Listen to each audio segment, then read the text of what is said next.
The countdown is on in Europe. This is Bloomberg Markets European Close with Guy Johnson and Alex Steele.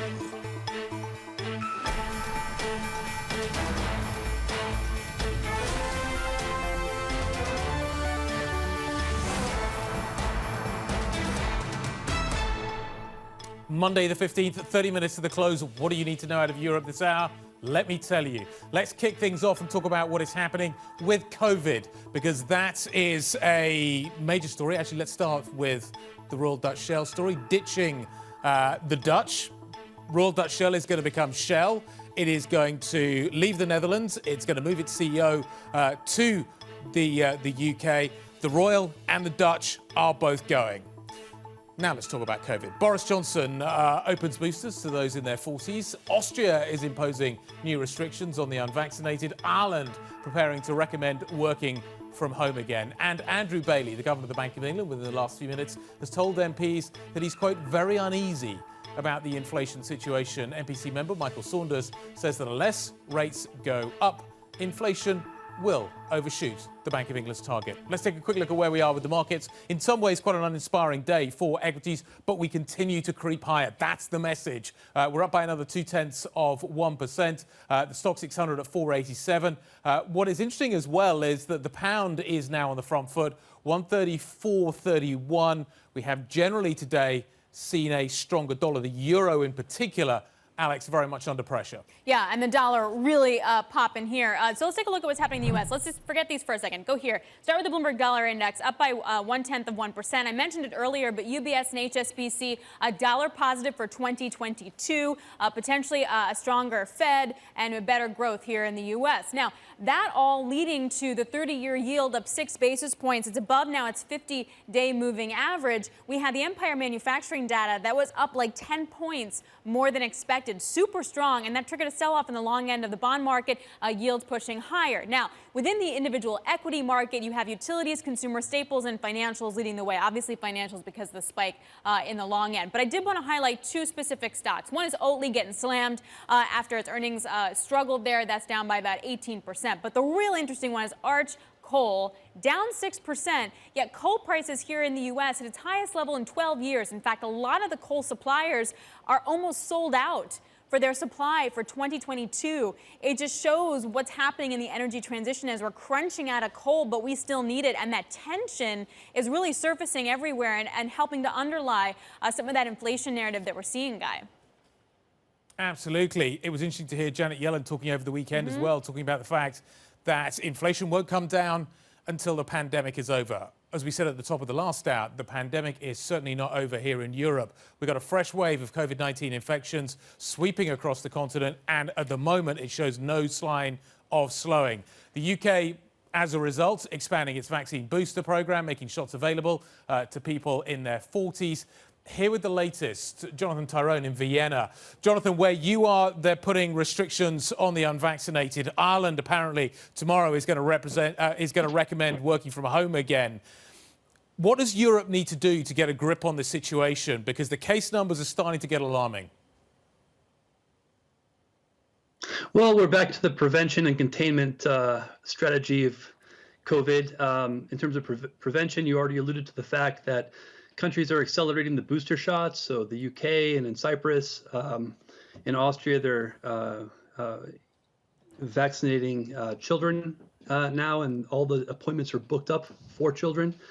And in terms of containment, what we're seeing is in Austria a lockdown for the unvaccinated. It's a very novel public health approach, to be seen whether it's effective or whether the political consequences ultimately are worth it, because the low incidence rate of vaccinations were at about 65% right now in Austria. And there is a vocal minority that's been out in the street protesting both masks and vaccinations. And, the patience basically with the vaccine hesitance has diminished by the government. And now we are in a more confrontational stage. Yeah, Jonathan, it's going to be really interesting to see how that's even enforceable and how that works. Bloomberg's Jonathan Tyrone, thank you very much. I'll be looking for further news on that, particularly when it comes then to Ireland. Well, COP26 talks concluded in Glasgow. We just talked about coal prices. Negotiators did clinch a deal over the weekend that aims to reduce the use of coal and boost climate targets sooner. It's a glass half empty, glass half full, I guess, depending on who you are. Ashkat Rathi, Bloomberg climate reporter, just returned from Glasgow. Okay, your biggest takeaway from the communique? So we had a lot of drama at the very end of the communique where India and China tried to water down the language of coal, and that's obviously made the headlines. But we have to remember that what comes out of Glasgow is not going to affect the markets tomorrow, even this month, or perhaps even this year, but decades out. And that message was quite clear, which is that 200 countries came to a consensus that they would like to be able to speed up emissions cuts, acknowledging that they are not able to do enough right now to keep the 1.5 degrees Celsius target, which is the most ambitious target under the Paris Climate Agreement, quite in sight. And so COP26 gives the message to businesses and investors that governments are getting ready and serious, but that they will be meeting next year in Egypt in COP27 to come up with more ambitious plans to cut emissions, because right now they're not on track. Kicking the can down the road. Ashkat, thank you very much indeed. Ashkat Rathi joining us on the takeaways from COP26. UK inflation is likely to steal the economic headlines this week with a runaway number for October. Inflation is surging amid soaring energy prices and severe disruption to supply chains. The Bank of England's Governor Andrew Bailey has been talking about this within the last hour, referencing how the bank is looking at the data. The question is, after he let the market down so badly by pulling back from a rate hike last time round, do we have any clarity as he talks to MPs this afternoon on what happens next? Marcus Ashworth, Bloomberg Opinion, joining us now, pulling his hair out at the last decision the Bank of England made. Do you feel any calmer today, Marcus? Do you think that the governor has clarified the situation in any shape or form? I wish I could say this, but basically he hasn't. I don't think it's actually in his control. As you mentioned, it was a very close call. Well, 7-2 doesn't look like a close call. The point is, he has not been able to carry his own committee with him. Therefore, he decided, understandably perhaps, to vote for no change and therefore make himself look very stupid. Look, the point they keep on going on about is it's all about the labour market. I don't believe that for a moment. The furlough scheme has worked brilliantly. All the evidence has shown that unemployment is back down to levels it was essentially pre-pandemic, or so close as not to be of relevance. It's all about inflation. We'll find that out on Wednesday. A potential 4 handle, so 3.9 is the forecast, but the risk is for an overshoot is clearly there, puts it straight back in the Bank of England's lap. The pressure on them is intense. We saw from, or heard from Haskell today, who's the dove. He clearly isn't going to be voting for a hike, but the rest of them are up in the air. I suspect it's 1 or 2 members who are the sway, because I do think the chief economist and Bailey, who voted for no change, would vote for a hike if they had the majority behind them. And I think that's what it is. It's persuading 1 or 2 people. That might be Broadbent. It might very well be a couple of other internal bank members. It feels like the entirely opposite story when it comes to mainland Europe. Christine Lagarde, ECB president, was talking to European Union lawmakers about inflation and where it goes and when it returns to its target. Here's what she had to say. If energy prices keep rising or supply constraints persist, inflation may remain higher for longer than we currently anticipated. But still sticking to that medium-term timeline of returning to that 2% inflation target. Central bank convergence or divergence? Well, I mean, the medium term in ECB is a very long medium, should we say.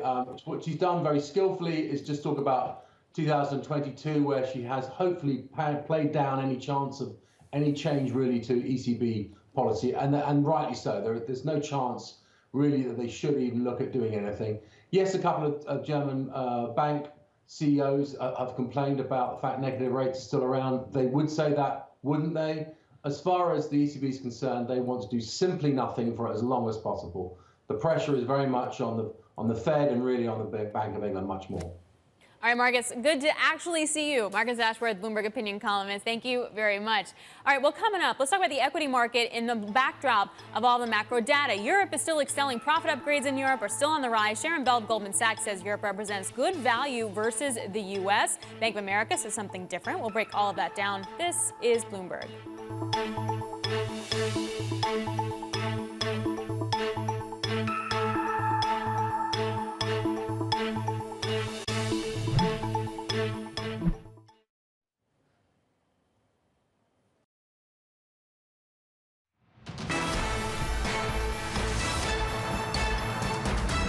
One of Morgan Stanley's top calls is buy Europe for 2022, and they're pretty negative on the U.S. equity market. Now, many people say it's because of valuation. Here is another reason why some are rotating into European equities. So the blue line is Euro Stoxx 600 recent 12-month forward earnings growth, and that's topping about 7% growth since October 1st. On the flip side, you have the white line, which is the S&P. That's up just 2% versus the yellow line, which is the Nikkei 225, and that's pretty much flat. So in terms of the upgrades and the outlook, it feels like European equities are taking the cake. Sure, there may be some slow wing, but that doesn't mean completely slowed. And that leads many like Morgan Stanley to get bullish on European equities for 2022. Let's get Sharon Bell's take, Goldman Sachs co-head of EMEA Global Investment Research. Sharon, I know you're also bullish on European equities. What's your main base case? Yeah, absolutely. I think it's a combination of things. It's the fact that we think earnings growth is improving for Europe. As you showed from that chart, you've seen a sort of massive upgrade cycle for European earnings. Earlier this year, everyone was worried about higher input costs, but actually what's been much more important is just the economic growth improvement that we've seen. So that's been great, and that's pushed up earnings estimates. Slightly higher interest rates globally will help the banks as well in Europe, which will push up earnings. So that's one part of the story. And the other is it's better value, really, than the US. There are some headwinds, Sharon, that are starting to grow. We're starting to see lockdowns and restrictions across many parts of the continent. We're going to hear from Ireland tomorrow on working from home, Austria today. We've also got China slowing down. We've got an energy crisis. I appreciate we don't have a labour and inflation crisis at this point in time. But to what extent is that going to slow this economic recovery down? Yeah, look, there are always risks out there and headwinds. I completely agree that if COVID cases do rise significantly from here, and we'll have to have more broad lockdowns, not just individual smaller lockdowns, but broader ones across Europe, that would be a big downside risk to economic growth. We also are a little bit sceptical about China growth for the next couple of years. We expect around 4.5% GDP growth next year and in 2023. And European companies are quite exposed to China. So that type of 4.5% growth is sub where China was growing pre this pandemic. A slower pace of growth there, but not something that's super harmful. Not a big problem in the property sector beyond the deleveraging that we're seeing in China. Europe is exposed to that via things like the auto sector, the industrials, the tech companies, some consumer names. So yes, Europe has got exposure to some of the risks, but I would say there are some good things for Europe too at the moment. I mentioned valuation, relatively cheap market. I also think slightly higher inflation will actually be good news for Europe. We spent the last decade trying to defeat deflation, and the risks around deflation were the big negative for Europe. And that seems a lot less likely at the moment. And I also agree with you on the labour market. The labour market has been strengthening in Europe. Particularly in the UK, it's now very strong, but in the rest of Europe, it's strengthening too. A little bit of wage growth, less deflation risk. Those are good things on balance for Europe.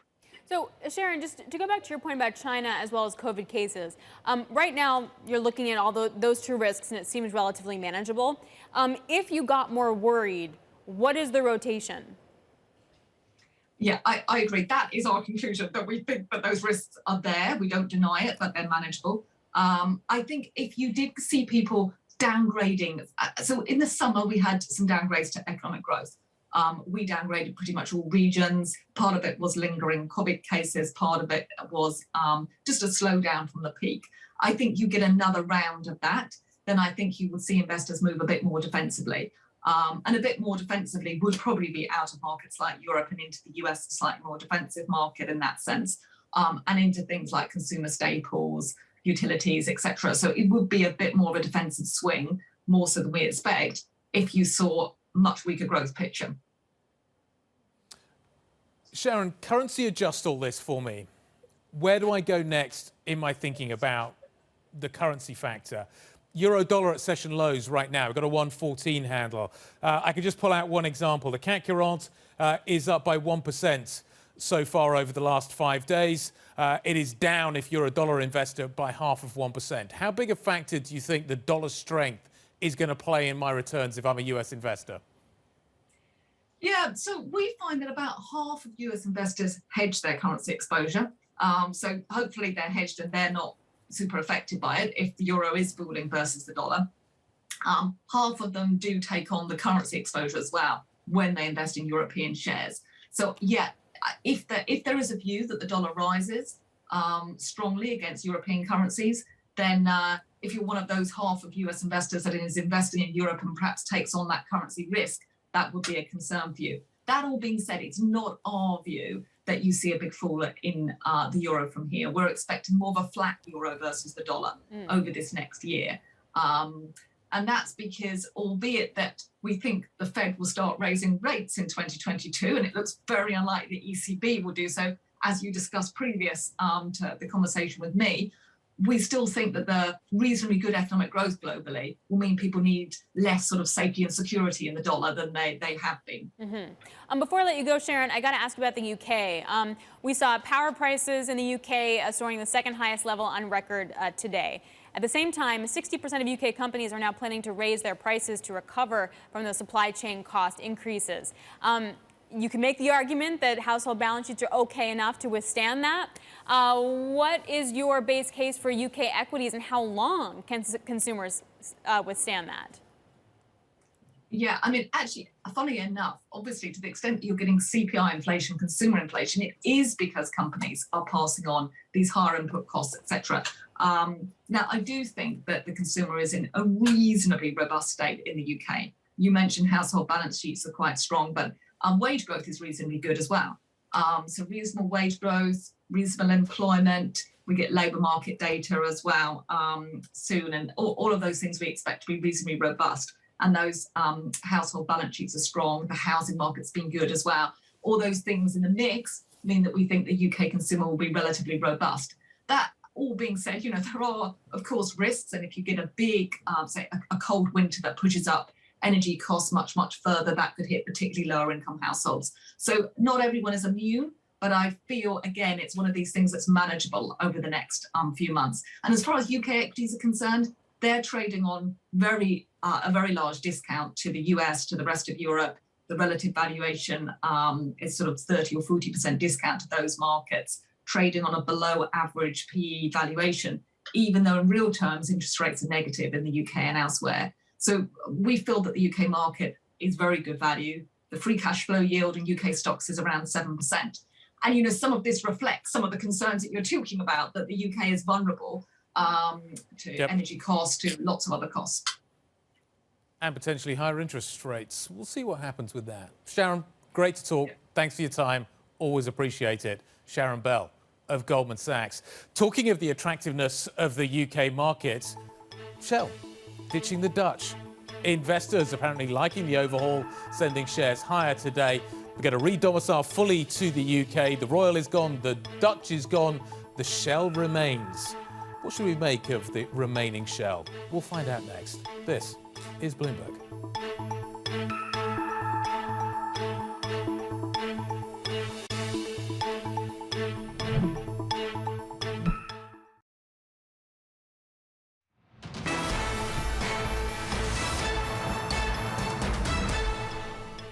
From London, I'm Guy Johnson. Alex Steele is over in New York. This is Bloomberg Markets. Let's talk about what is happening in the energy sector. Shares of Shell are up. The oil giant proposing a simplified company structure. This includes walking away from the Netherlands and getting rid of its dual share structure. Bloomberg Intelligence senior research analyst Will Hare is joining us now on set. Walk me through the logic of doing this, because I'm assuming they're not doing this to upset the Dutch. Yeah, absolutely, guys. So the primary reason here is to simplify their share structure, making a simple single line of shares for essentially improving liquidity for the company as the company approaches a major buyback program next year. So they'll have a much bigger pool of shares next year to buy back from.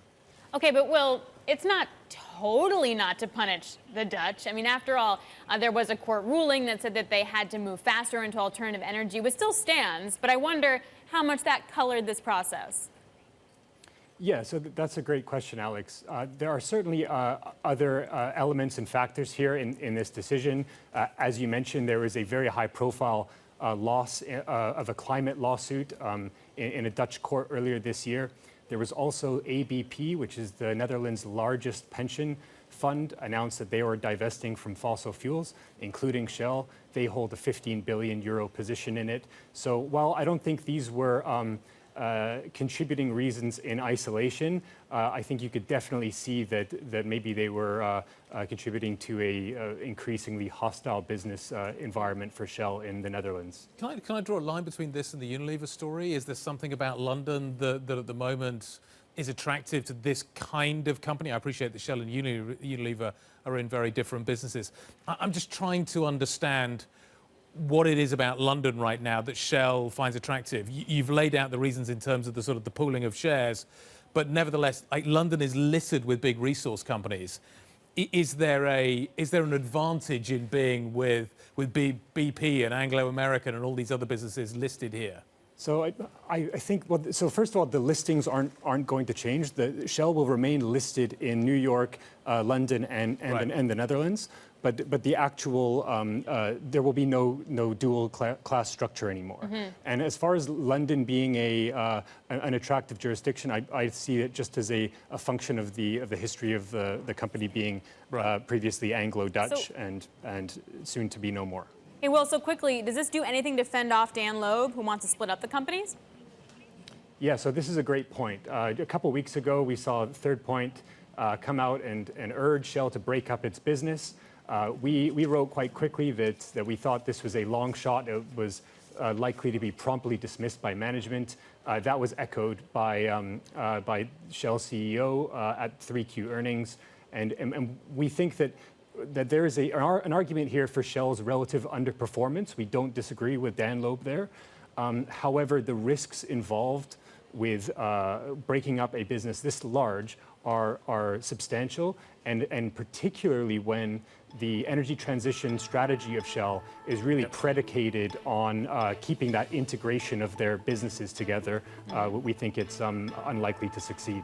Well, great to see you. Thanks very much indeed for bringing us the story. Will Hayes of Bloomberg Intelligence. Up next, European close and the Airbus CEO.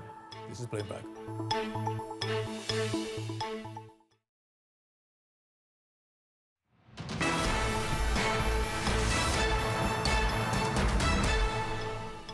So we're wrapping up the Monday session here in Europe, the end of regular trading about to be concluded. We'll get into the auction. We'll see the final numbers a little bit later on. But at the moment, from 30,000 feet on this map, the numbers don't look that exciting, do they? The London market is grey. We're barely budging. The miners are acting as a huge break today. Names like Glencore on the continent. The CAC is up by 0.4%. The DAX is up by 0.2%, 0.3%. But in aggregate, what is happening here is it's another fresh record high. The stock 600 continues to move ever up. We're up by around 1%, 0.9% over the last 5 days. But every day it's been a couple of points here, a couple of points there, and we've pushed ever higher. Now, the morning session, most of the day, actually fairly uninspiring here, and volumes have been relatively light. But there you go. We've just hit 488. We're up by another 0.2%. We're pushing up into the close. Where has the advantage been made today? Let me show you the stock 600. This is the picture there from a GRR point of view, a sector breakdown point of view. Retail has done well today. Utilities have done well today. Feels a little defensive. Remember, we get big retail numbers out throughout the rest of the week. Maybe the market's front-running that a little bit as well. Bottom end of the market, there are those miners down by 1.2% today. As I say, that's what's acting as a little bit of a drag on the FTSE 100. Let's talk about the individual names. Royal Dutch Shell, we've mentioned it. Ditching the Royal, ditching the Dutch, keeping the Shell. Going to move to London, as we've just been hearing from Will Hayes, for a bigger liquidity pool of stock, which will allow the buyback program to work. Market likes it. Be interesting to hear what Dan Loeb has to say. Phillips, absolutely battered today. This is on a situation that is developing in the United States. They had ventilators and various pieces of kit to help people breathe and sleep at night. There was problems with those. They had to remedy that. The FDA is not happy with the remedy. The market's beginning to conclude that there could be some fines coming down the pike towards Philips. Philips smashed on that, down by 10.47%. And then there's Airbus. The Dubai Air Show is on right now. It started yesterday, Sunday, continued through into Monday. The real story thus far out of that show has been a huge order, a huge narrow-body order from a consortium of airlines led by Europe's Wizz for the A320 family. So they're back getting really big orders for narrow bodies. The question is what happens with the wide bodies. Anyway, Airbus today up by 1.5% on the back of that deal. I spoke a little bit earlier on to Guillaume Faury from the Dubai Air Show to get his take on that story. He's the man in the cockpit over at Airbus. This is what he had to say. It's confirming that airlines start to look at the horizon, and we see the traffic rates going up. It's still a COVID-19 situation. We are not back to where we were in 2019, but I think we start to see the light at the end of the tunnel. We've just seen the reopening of the North Atlantic. Are we going to see, Guillaume, the transition from this being a narrow-body recovery, which speaks to the order we've just been talking about, the Wizz order, to a wide-body recovery? When do we start to see big numbers for the bigger planes? That's a very important question, and thank you for asking. We see the recovery as well on wide bodies and very long-distance flights, international flights, but not to the same extent. We continue to believe it will take more time to have the long-haul flights back to what it was in 2019. So we see the full recovery between 23 to 25, and it's going to be earlier for single-aisle business than for wide-body business. When exactly, we don't know. We think Asia will probably also take more time to fully reopen, so there's still a lot of work to be done. Guillaume, let's talk a little bit about the freighter market. The freighter market has kept many airlines going during this crisis. I was talking to Shai Weiss about this other day from Virgin Atlantic. He certainly sees a big story going forward for freight. You do clearly as well. You've got the new 350F, the freighter. When are we going to start seeing big orders for that? Are we going to see a big order for that at the show? What are we thinking about the structural change in the market as a result of what freight is doing right now? The freighter is a segment of commercial aviation that is not very big in terms of number of planes, but has played a huge role, has been a very big help in the pandemic for many operators. And we see a shift in the way goods are transported around the world. There's a lot of value that is carried by air, not necessarily the heavy goods, but the ones that have a high value and don't like to stay in inventories or being carried around the world.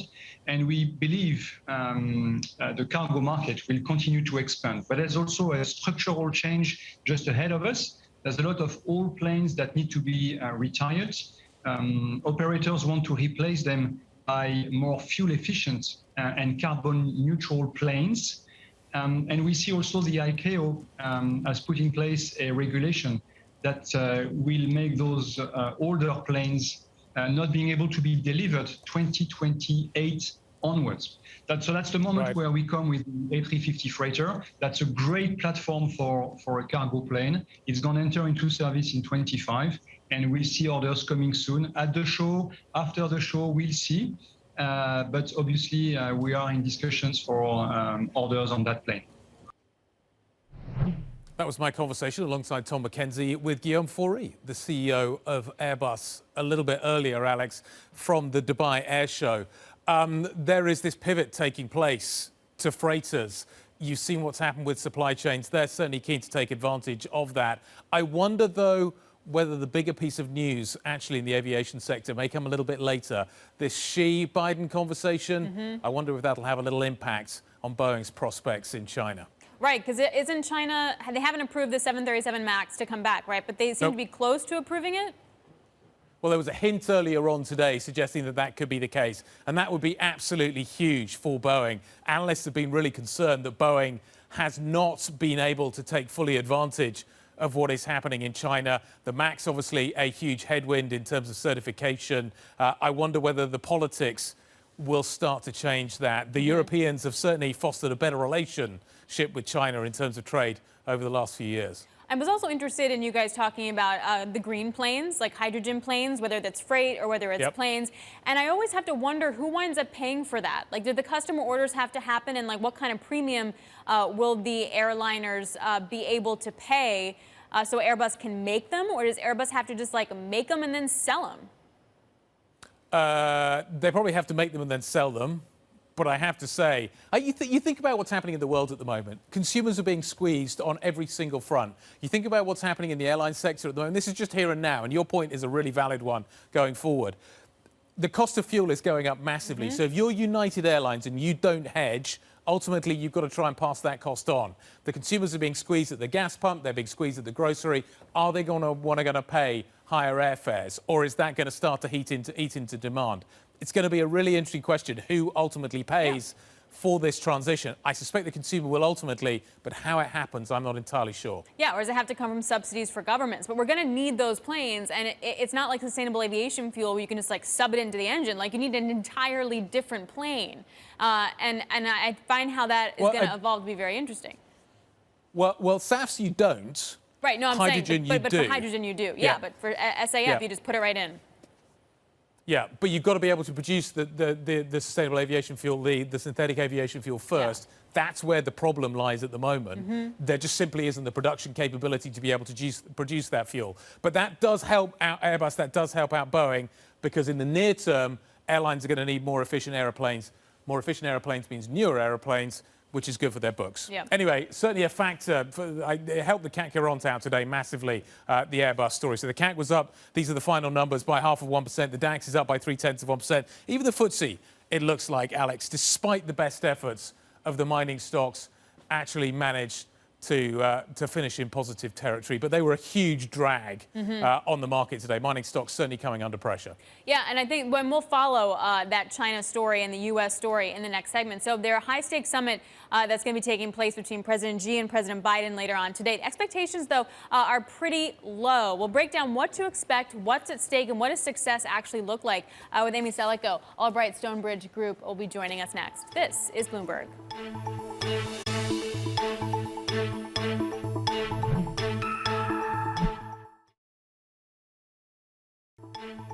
This is Bloomberg Markets, the European close. You're looking at a live shot of the principal room. Coming up, an exclusive interview with Rachel Drury of Daily Harvest CEO, 2:30 p.m. in New York, 7:30 p.m. in London. This is Bloomberg.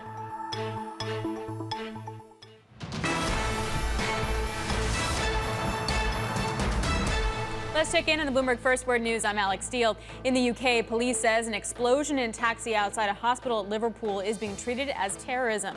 The passenger in the taxi died and the driver was injured. Police say the blast was caused by an improvised explosive device that the passenger was carrying. 4 people are being held in the case.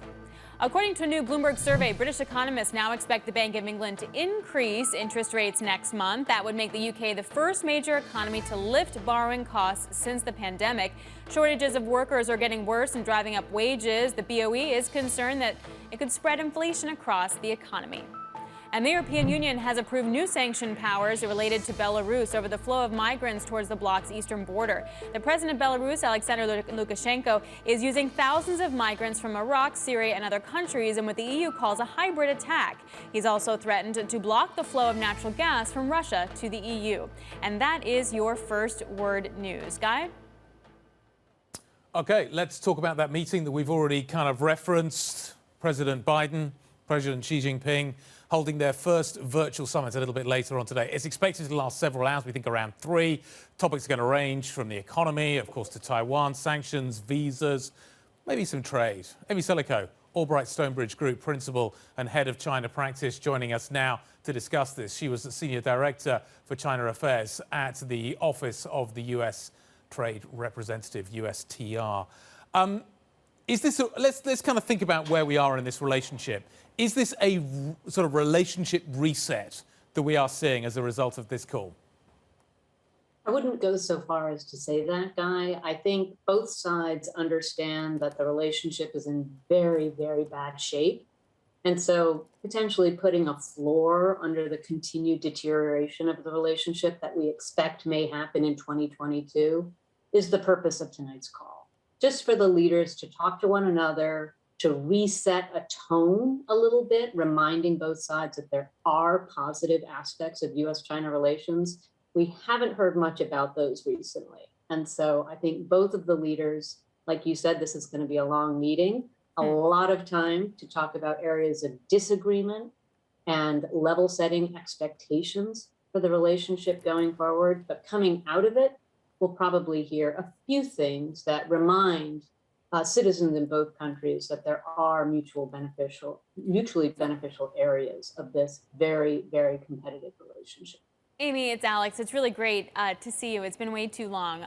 JP Morgan had an interesting note out, and I've heard this from other people as well, that easing trade tensions with China would actually help here in the U.S. deal with labor as well as consumer relief and inflation. They say we see a potentially compelling case for easing tariffs. Lower tariffs could also provide some consumer relief and smooth out the K-shaped labor recovery. On a practical level, is that on the table? I think on a political level, not immediately, Alex, but on a practical level, clearly the U.S. side is considering this. We heard it from Secretary Yellen herself, that obviously reducing the tariffs would be good to counterbalance inflation. And so I think what we can expect tonight is for both sides to talk about the progress that is being made between USTR and counterparts under Liu He in China, to talk about the Phase 1 trade agreement, talk about ways to reduce those tariffs and ways for China to buy more U.S. exports. And so trade will certainly be a component of this discussion tonight. I just don't think we're going to hear about tariff relief. Amy, is it possible to compartmentalize all of this? The Chinese have engaged in linkage. They've linked all of these different stories together. And as a result of which, kind of having a conversation about trade in some way ultimately is going to involve a conversation about Taiwan, because the Chinese have produced that linkage. The US, I suspect, would like to compartmentalize climate, trade, Taiwan, all of these different issues into separate boxes. Is that possible? Well, I think we saw that it is possible because the US and China did announce a joint statement last week at COP26. But you're right, Guy, the Chinese have been resisting that for quite some time, while the US side and Secretary Blinken and others have consistently said, we need to talk about the areas where we can cooperate, where we must compete, where we could have to be on opposite sides in a contentious way. He wants the two countries to be able to have the full range of conversations and not limit them to areas where everything is tied together. The Chinese hadn't been willing to do that, but clearly last week was an example where we did make progress. And in the lead up to tonight, I noticed that the Chinese rhetoric in their own newspapers today talked about both sides meeting the other halfway in these discussions tonight. That's a little bit of progress. Maybe it'll be short-lived, but I do think it sets a better tone for having broad-ranging discussions that don't have to link every single issue. Amy, does that mean that the leverage has shifted in terms of the U.S. and China relationship, or has it evened out? What does that mean? It's interesting. Obviously, President Xi is in a very strong domestic position. Last week, China had a very important Communist Party plenum meeting where President Xi was put on par with Mao Zedong as one of the great leaders of China. So domestically, he's strong. But I think last week at APEC, in his video chats with other leaders, he was hearing some resistance to China's rhetoric. And I think he's pulling back some. We're not hearing so much of that wolf warrior diplomacy. You have to meet us where we are on these issues. And so I'm not sure that the US side has more leverage in this equation, but I do think the Biden administration has been quite successful, not in talking about changing China, in talking about strengthening the United States and building partnerships. You note that Secretary Raimondo and Ambassador Tai are both in Asia this week around China, meeting together in Japan and then going their separate ways to South Korea and India for Ambassador Tai, and Southeast Asia, Singapore and Malaysia for Secretary Raimondo. That's good for the U.S. position. And I think it brings us, and Secretary Blinken says this often, into a position of strength in addressing the Chinese on these issues. I think the Chinese are taking notice of that. Okay, Amy, final quick question from me. The world relies on Taiwan to produce semiconductors. Should the world rely on Taiwan to produce semiconductors? How stable is Taiwan? What is the long-term trajectory here? Well, Taiwan is clearly the most contentious issue between the U.S. and China. And frankly, I think we're seeing both Beijing and Washington push up against what used to be the status quo and how both countries deal with Taiwan. And so there is some instability there because of the political tensions. But Taiwan is a great economy, a great industrious economy. I think what's useful to the United States is that TSMC has agreed to build fabs in the United States. But I do think we should be able to continue to rely on Taiwan as a very important partner on semiconductor manufacturing. Amy, thanks so much. Great to see you. Good to get the perspective. Looking forward to the readout from tonight. Amy Salico, Albright Stonebridge Group Principal and Head of China Practice. This is Bloomberg.